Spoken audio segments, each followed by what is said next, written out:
Hi, this is Jerry with the Findlay YMCA again. We created an outdoor obstacle course with the only equipment needed is sidewalk chalk. So I'm going to demonstrate through a few things. A reminder about this is make sure that older kids can create this for younger kids, and kids are much more creative at it when it comes to this kind of thing than adults. They'll make it much more challenging. So let them have some fun outside and design what they want to, and if they just want to play with the chalk, that's great too. So here, come on with me. We're going to go through our obstacle. Okay, so I'm going to start here in my first obstacle. I'm going to hit 1 foot per circle.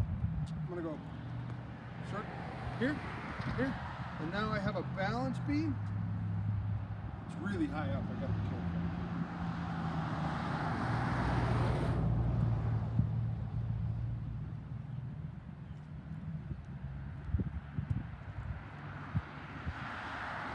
Now a very good old-fashioned hopscotch. Oh no, now there's a river I have to jump over, but I better be careful of the fish. Oh, jellyfish.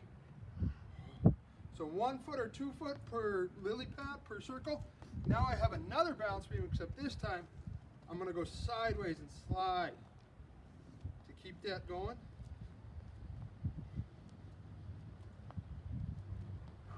And now I have 10 jumping jacks to do before I can finish. 1, 2, 3, 4, 5, 6, 7, 8, 9, 10. And now I'm finished. This will actually be out here outside the YMCA for the next few days, weather dependent, as long as it doesn't rain. So we invite you to come on down and give it a shot. But if you're at home, some sidewalk chalk, some imagination can increase physical activity for you and your kids. Thanks, and stay posted for more videos from the Findlay YMCA.